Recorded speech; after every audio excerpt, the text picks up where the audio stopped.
कालच विरोधी पक्षांनी म्हणजे अनेक राजकीय पक्षांनी निवडणूक आयोग यांची भेट घेतली होती। मतदार यादी असेल इतर ठिकाणी देखील मोठ्या प्रमाणात घोळ त्यांनी दाखवून दिला होता। मात्र आज देखील राजकीय नेते मंडळी जे आहेत ते पुन्हा भेटणार आहेत। त्यामुळे नक्कीच कुठेतरी दुबार मतदार याद्यामध्ये जे घोळ झालेला आहे त्या प्रकरणात आता आपल्यासोबत जोडले गेले आहेत कल्याण विधानसभा प्रमुख ॲडव्होकेट रोहिदास मुंडे त्यांनी देखील अशीच यादी जी आहे ते या ठिकाणी आणलेली आहेत आणि हीच यादी आता ते संजय राऊत यांच्याकडे ते देणार आहेत। पाहायला गेलं तर नक्की यामध्ये दुबार नावं कशा प्रकारे आहेत ते देखील ते सांगणार आहेत। नक्कीच यामध्ये यादीमध्ये घोळ आहे, कशा प्रकारचा घोळ आहे। दिव्यामधील 2 वॉर्ड आहेत, त्या 2 वॉर्डमधील ही एवढी यादी जी आहे ते किती लोकांची नावं आहेत ते आपण त्यांच्याकडनं जाणून घेणार आहोत।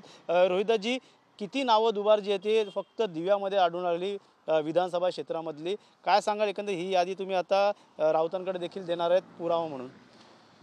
दिवा विभागात ठाणे महानगरपालिकेचे 2 वॉर्ड येतात, वॉर्ड क्रमांक 27 आणि 28।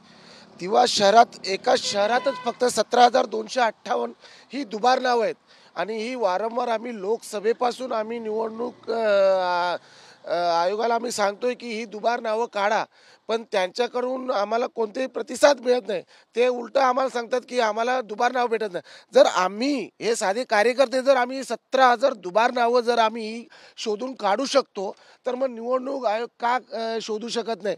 म्हणजे कुठेतरी सत्ताधाऱ्यांच्या दबावाला बली पडून निवडणूक आयोग हे जाणून बुजून हे काम करत नाही। आणि आपण पाहाल तर या मिंदे गटाच्या आमदारांनी एकाने म्हटलं की आम्ही 20,000 बाहेरची मतं आणून आम्ही निवडून आलो।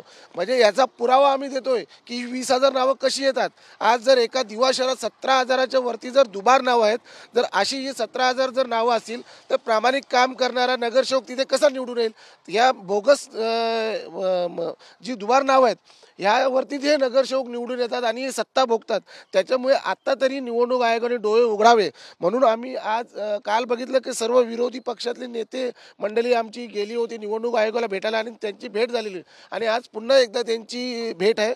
या अनुषंगाने मी आज आमचे नेते संजयजी राऊत साहेब यांना भेटायला आलो आणि त्यांना ही सर्व दिव्यातली दुबार नावं ही पुरावा म्हणून देणार आहे की आपण ही निवडणूक आयोगासमोर मांडावीत आणि आम्हाला कुठेतरी न्याय द्यावा।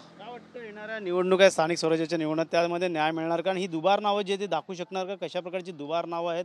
पुन्हा पुन्हा तीच नावं, किती जणांची एक वेळा किती वेळा नावं आहेत आणि ही कॅमेऱ्याच्या माध्यमातून आपण दाखवू शकतो कोणकोणाची आहेत? काय सांगाल, कोणकोणाची नावं आहेत? आपण बघाल तर इथे आदित्य सुरेंद्र कुमार उपाध्याय, त्याचं वय 18 दाखवलंय, त्याचा WIC नंबर 4414-252। पण परत तेच आदित्य सुरेंद्र कुमार उपाध्याय, त्याचं वय 18 दाखवलंय, त्याचा WIC नंबर परत चेंज होतोय 4438-032। पण आपण बघाल तो दोन्ही 11 नंबर यादीतच आहे, त्याचा अनुक्रमांक 1098 आणि 1099, म्हणजे लागोपाठ आहेत। असं पण ग्रामीण विधानसभा महाराष्ट्र विधानसभा निवडणूक त्यांच्याच हा पूर्ण पूर्ण पूर्ण पुढची कुठली नावं आहेत? पूर्ण पूर्ण नाव आहेत। आता आपण बघाल अनिता देवी मनोज कुमार पाल, तिचं 15 नंबर यादीमध्ये आहे, तिचं WIC नंबर 49-39-047। पण तोच नाव परत 15 नंबर यादीमध्ये आलेला अनिता देवी मनोज कुमार पाल आणि त्याचा WIC नंबर वेगळा आहे। म्हणजे बघा एकाच व्यक्तीचे 2-2 WIC नंबर, म्हणजे हा खाली देखील अजून काही नावं आहेत? हो, अजून खाली पण नावं भरपूर आहेत। बघा जवळजवळ 17,000 नावं आम्ही काढलेली आहेत। तुम्ही बघाल की म्हणजे डबल डबल डबल डबल सगळी नावं आहेत। आता हानी अशोक भोसले, तिचं 39 यादी नंबर आहे, तिचं WIC नंबर आहे 85-84-716। तोच परत हानी अशोक भोसले, म्हणजे वय कुठे कुठे वय कमी जास्त दाखवत आहेत, WIC नंबर वेगवेगळे दाखवत आहेत। म्हणजे हा जो घोळ आहे हा आम्ही जर काढू शकतो तर मग निवडणूक आयोग का शोधून काढू शकत नाही आणि का दुबार नावं का काढत नाही हा सर्वात मोठा प्रश्न आहे। का निवडणूक आयोगाने डोळ्यावरती पट्टी बांधलेली आहे? मात्र तुम्ही जिल्हाधिकारी असेल, महापालिका असेल, या संदर्भात काय तक्रारी केल्या होत्या का? त्याच्यानंतर निवडणूक आयोगाकडे काय पत्रव्यवहार केला होता का यापूर्वी देखील आणि येणाऱ्या निवडणुकीत देखील हे पुरावे पुन्हा सादर करणार? हो, नक्कीच। आत्ताच आम्ही एक 15-20 दिवसापूर्वी आमचे कल्याण जिल्हा संघटक तात्यासाहेब माने यांच्या नेतृत्वात जे आमचे जिल्हा प्रमुख सचिन पाटील होते दिवा शहराचे, आम्ही स्वतः तिथे निवडणूक आयोगाला पत्र दिलं होतं आणि त्यांना पण विनंती केली होती की ही दुबार नावं काढा म्हणून। काय उत्तर आलं का नंतर पुढचं पत्राचं? त्यांनी अजून आम्हाला काही उत्तर दिलेलं नाहीये। कारण काय? कारण आम्हाला ते असं सांगतात की हे दुबार जी नावं आहेत ह्यांचे तुम्ही आम्हाला आधार कार्ड आणा, ती माणसं आणा. आता ही जर डुप्लिकेट नावं आहेत, ही बाहेरची नावं आहेत, तर यांना आम्ही शोधणार कुठून? ह्यांचे आधार कार्ड आम्ही आणणार कुठून? मग हा महत्त्वाचा मुद्दा आहे. तर आमची निवडणूक आयोगाला एकच विनंती आहे की हे जर बोगस कुठेतरी थांबवायचं असेल तर तुम्ही जसं आधार लिंक सगळ्या बँकांशी केलेलं आहे तसं ह्या वोटिंगसाठी आधार लिंक करावं.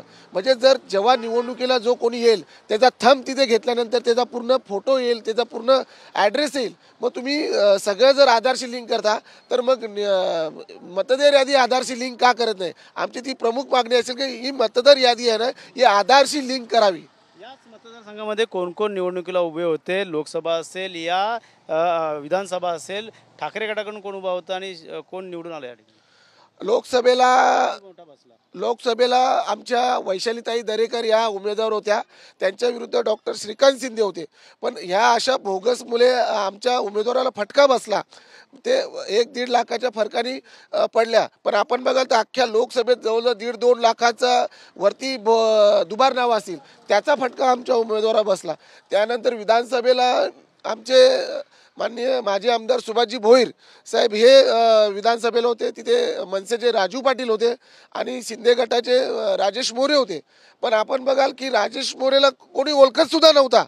परंतु जे स्थानिक आमदार राजू पाटील आणि माजी आमदार सुभाष भोईर हे दोन्ही आमदार असताना त्यांचा चांगला लोकांशी संबंध असताना त्यांना लोक ओळखत होते, त्यांची कामं होती. परंतु या दोघांनाही कमी मतं आणि ज्या राजेश मोरेला कोणी ओळखत नव्हतं त्या 2 आमदारांच्या पेक्षा त्या राजेश मोरेला डबलनी मतं. म्हणजे कुठेतरी ही दुबार नावं किंवा बोगस नावं भरून हे निवडून आलेली आहेत. ह्याचा प्रत्येक सगळ्यांना आता हळूहळू पुढे येणारच आहे. ची ओळख मग कशामुळे झाली नक्की पाहायला गेलं तर? आता या राजेश मोरेची ओळख या दुबार नावामुळेच झाली असणार, दुसऱ्या कशामुळे? नाहीतर राजेश मोरे कल्याण ग्रामीणमध्ये निवडून येऊच शकत नाही, गॅरंटेड आहे. काय वाटतं, न्याय नाही मिळाला, आता पुन्हा तुम्ही संजय राऊत यांच्याकडे सादर करणारे डॉक्युमेंट नक्की पुन्हा आता याच्यावरती चर्चा निवडणूक आयोगाकडे हे पेपर जातील का, कशाकडे पुढे पोहोचवले जातील? नाही, नक्कीच आमचे नेते संजयजी राऊतसाहेब यांच्याकडे आम्ही आज ही सगळी दुबार यादी नावं देणार आहेत आणि ते नक्कीच वरिष्ठांकडे देऊन ते निवडणूक आयोगाला पण सादर करतील आणि याच्यावरती काहीतरी आता तरी डोळे निवडणूक आयोगाचे उघडतील असं आम्हाला वाटतंय. नक्कीच हे होते रोहिदास मुंडे. त्यांनी दुबार नावं जे ते 17,000 अधिक जी आहे ती नावं आणलेली आहेत. त्यामुळे आता निवडणूक आयोगानं असे अनेक पुरावे आता सादर केले जाणार. त्यामुळे ठाकरे गट असेल, महाविकास आघाडी असेल या मनसे पक्ष देखील असेल, असे सर्वच आता या निवडणूक आयोगाला भेटणार आहेत. त्यामुळे येणाऱ्या काळात दुबार नावं, लोकसभेनंतर विधानसभा किती नावं दुबार नावं निघतील हे देखील पाहणं गरजेचं आहे. मात्र मोठ्या फरकाने अनेक जे ते ठाकरे गट असेल, मनसे असेल, अनेक त्यांचे उमेदवार या विधानसभामध्ये पडले. त्यामुळे येणाऱ्या निवडणुकीमध्ये, स्थानिक स्वराज्याच्या निवडणुकीमध्ये येणाऱ्या काळात ही दुबार नावं हटवली जाणार का? जी कामं निवडणूक आयोगाची आहेत ती न करता ही जे ते कार्यकर्त्यांनी शोधून काढलेली नावं आहेत. त्यामुळे नक्कीच येणाऱ्या काळात हा दुबार नावाचा घोळ कधी संपेल हे देखील पाहणं गरजेचं राहणार आहे. कॅमेरा अथर्वसह गणेश थोरात, TV9 मराठी, मुंबई, भांडूप.